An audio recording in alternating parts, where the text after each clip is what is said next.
Welcome to Still Kicking with Billy Howard. It is July 18th, 2017, and I am your host, Billy Howard. And as you can see, I am still kicking. And we all want to keep kicking. So today I want to talk about healthcare reform. It's certainly in the news. As you know, the Senate healthcare bill has been abandoned as of today. And I want to talk about healthcare reform, Obamacare, and the Republican Obamacare bill, which just failed again. And I wanted to talk about tech, and I especially wanted to talk about how Visa is trying to get merchants to quit accepting cash, and they're going to pay them to do that. And that was in the Wall Street Journal this week. And I'm going to save that for next week because my very good producer, Pete, brought me this interesting thing. He prints things from the internet for me, and it's an editorial written by our Senator Rand Paul. It was in the Washington Examiner, and it's about the new healthcare bill that the Republicans were working on. And he said it was basically just a crony capitalism bill, and it was welfare really for the health insurance industry, which I agree with him on. And I also want to let you know that I'm still playing at Fonte's Coffee in Louisville, Kentucky, at the intersection of Grinstead Drive and Lexington Road. It's a very upscale coffee place. It's got really good wine, really good beer, really good coffee. Since I don't drink, that's all I can tell you about. And it's starting to get going. And what amazes me about Fonte's Coffee is that, a lot of people are just kind of alone with their computers while I'm playing, but a lot of people are getting to know each other.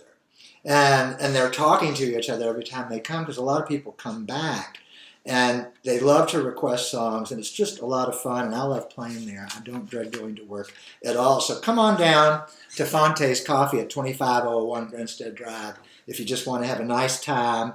Here's some music that starts early. I start at 8 o'clock and I end at 11, and I'm not so loud that you can't talk to your friends while you enjoy the music. So I want to tell you that. And also, before we get Friday and Saturday night? Yeah, I'm sorry. Thank you, Pete. Friday and Saturday nights from 8 to 11 at Fonte's Coffee. So thank you, Pete. But before we get started, first I want to make a disclaimer in the interest of total XXX transparency and honesty. I am rich since my mother and father passed away recently. I was raised wealthy, secure, and protected. In short, I am privileged. Very, very privileged. If I had kids, I wouldn't be so rich, but because I'm single, I'm rich. When I became an adult, I chose an artist's life and quickly became poor. My father, even in my youth, did not give us money. He was a pretty tight banker, but not stingy. I loved my father, but he did not approve of me for many reasons.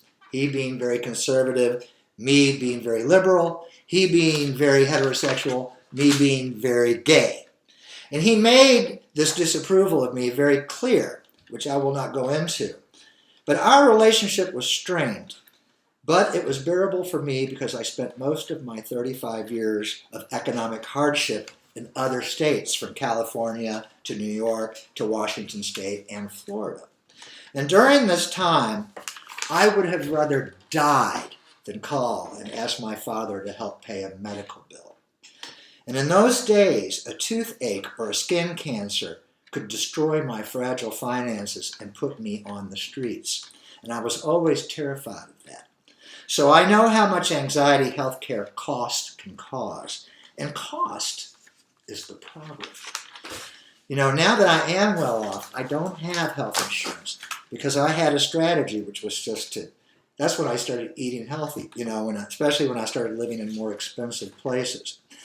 But a right to health insurance, and I was going to talk about all this technology, but Pete brought me this article about what Ron Paul didn't like about the health care bill, and it really did strike me and change my direction.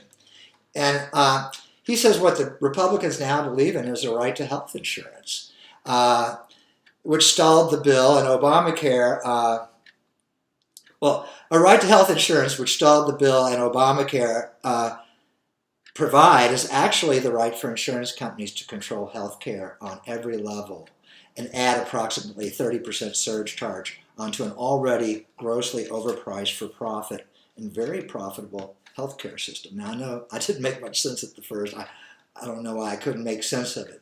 But both of these healthcare bills do not question, whether the insurance companies should be controlling everything about our healthcare system, and they do. Our Senator Rand Paul is right to call both Obamacare and the Republican Senate bill crony capitalism. I call it lavish corporate welfare. The health insurance industry, I call the health extortion industry. They are as parasitic as any organized crime group in the history of the world. They provide high fees with very low coverage, oftentimes no coverage. I've always thought both parties are identical, and when it comes to health care, they are more alike than different, as we now see. They both support for-profit medicine and welfare for this for-profit industry. Corporatism, open borders, and low wages for workers. Both parties hate Trump, the working class, and democracy itself, as they work so diligently to overturn the will of the people. When Senate Republicans brought together the stakeholders to advise them on this new bill, they only included health insurance executives, doctors, and hospitals. I heard that on NPR, and it struck me. All the people who profit, but none of the people who pay, were at the table, as usual, just like with these global trade deals. Obama, when president, never gave single payer a shot. He was too timid, too much of a follower, and not much of a leader. But he is becoming rich, as he will collect his deferred bribes for so completely supporting and protecting welfare for the rich. Well, what is single payer exactly? It is the nationalization of the health insurance industry, like they did in Canada. Now, in Great Britain, where England is, and Ireland, and Scotland, and Wales, they nationalized the whole medical industry and eliminated health insurance altogether. There's not even a national health insurance company because all the hospitals and all the medical practices are owned by the British government. And they decide that they are actually paid by the government, the doctors. Now, if the CBO, the Congressional Budget Office, ever got its chance to score a single-payer bill, they might find we can insure every American for less than we spend now on health care. I think most people would gladly pay more in taxes if it meant no more financial terror from the for-profit medical industry and more peace of mind about their health. It is the unmitigated greed of the rich who control both parties that prevent this solution or any other solution from happening. Both parties are addicted to corporate welfare because they are addicted to corporate cash. This addiction to cash is far more destructive than the current opioid crisis. Another reason I think Jesus often preached against greed. In fact, that's about all he preached against. But not all, but it was certainly something he harped on. Now, both parties talk about personal responsibility, but they never practice it. If you have a right to health care paid for by the government, which really equals the taxpayers, then the government has a right to tell you how to live. They can then ban large sodas or put a really high tax on sodas and sugar and high salt foods. Because after all, they've got to pay for your bad habits. And nothing is free in life, even when you're rich. Single payer isn't free. The American people are already $20 trillion in debt. Now, trillion is a hard number to get your head around. But what $1 trillion is 1,000 billions. So we really, as a people, we owe $20,000 billion. And who do we owe it to? A bunch of rich fat cats. Because they're making money off the debt, big time. And the banks are making money off the debt. And debt is not free. Debt is a prison. This healthcare debate is more evidence that we are a nation of cowards, as I said last week. We are afraid to tell the truth about our healthcare industry.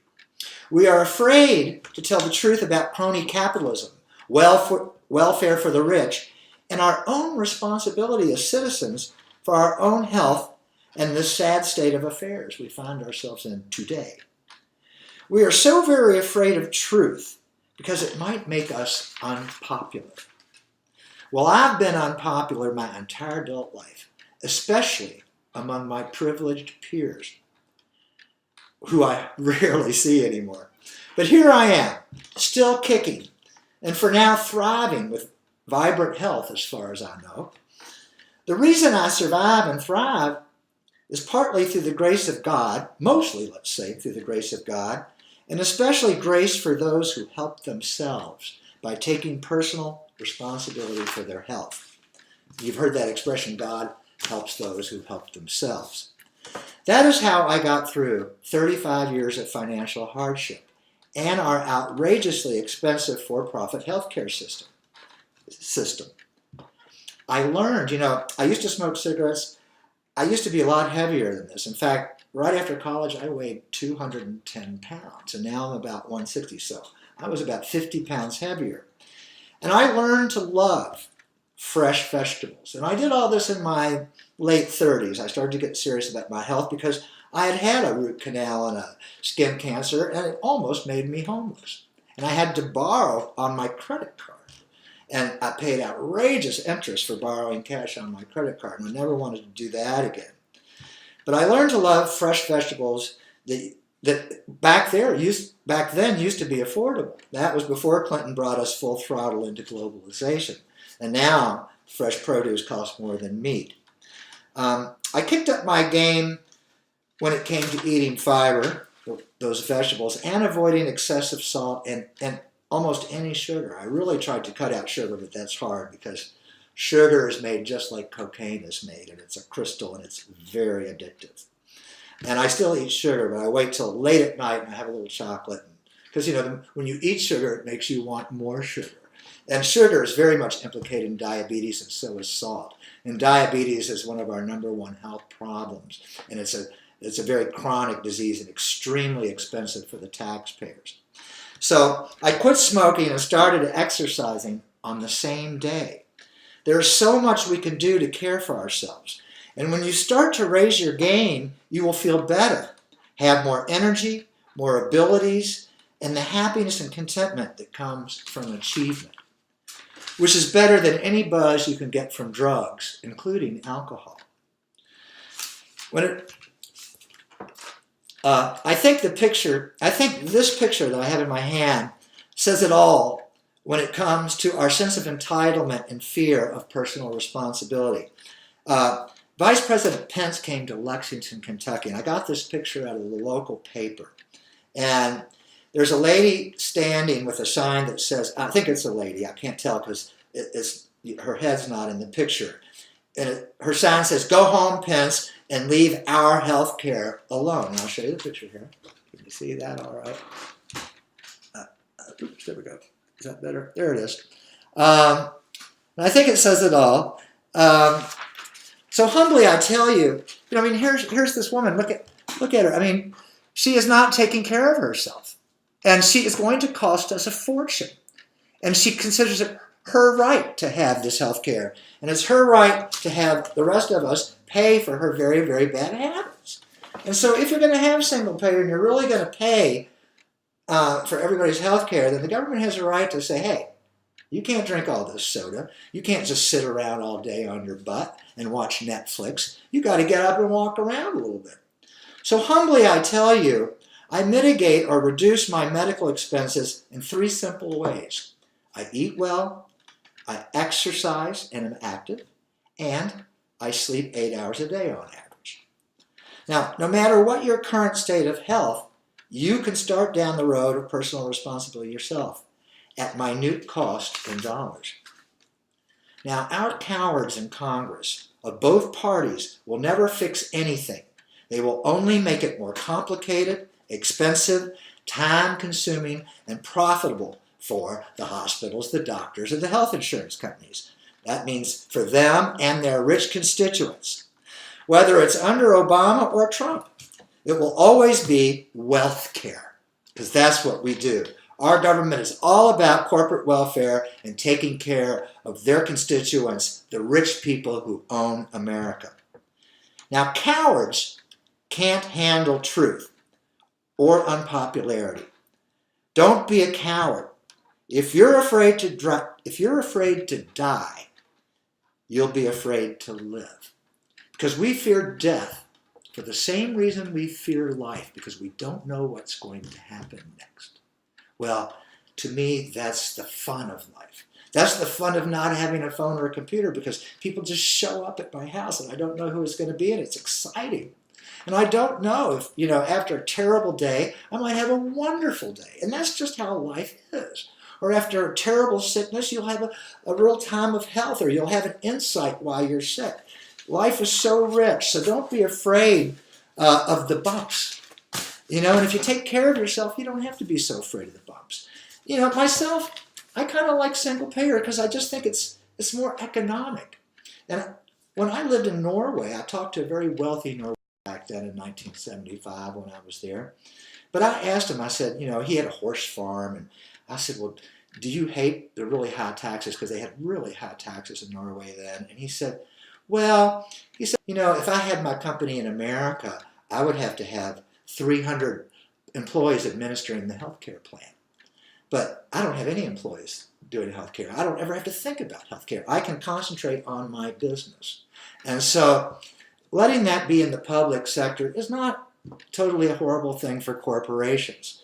So don't be open-minded. Let's find a solution to this. And what we really have to do is find a way to get doctors from being so greedy, and especially hospitals from being so greedy. Most doctors don't even own their own practices. They work for these giant hospital corporations.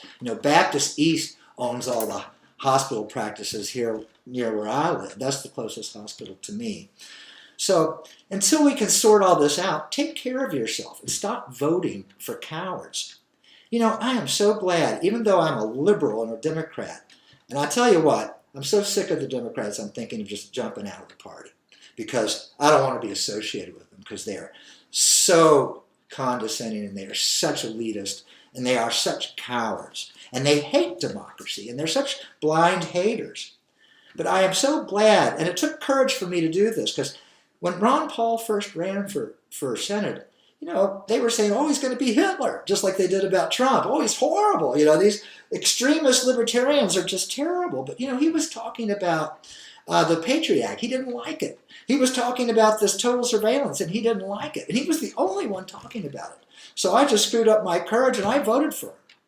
And you know what? I'm so glad I did vote for Rand Paul, because he loves freedom, democracy more than anybody in Congress or the Senate. He is no coward. He's not afraid to be unpopular or called a kook or to lose office. I don't always agree with him, but I respect his courage. Oh, by the way, he's a medical doctor who gives a lot of free care, like my grandfather, Dr. Frank Howard, did. He was an oral surgeon, and he used to give free care to a lot of people, or discounted care to people that didn't have much. So lose your fear and discover your own personal power to affect your health for the better. Help this nation avoid moral and financial bankruptcy. Thank you for watching Still Kicking with Billy Howard. We'll be back next Tuesday when I plan to talk about Visa's effort to get merchants to stop accepting cash. That is, if I'm still kicking. Live up, be free, and remember, I love you. That's why I do my very best to tell the truth. See you next week.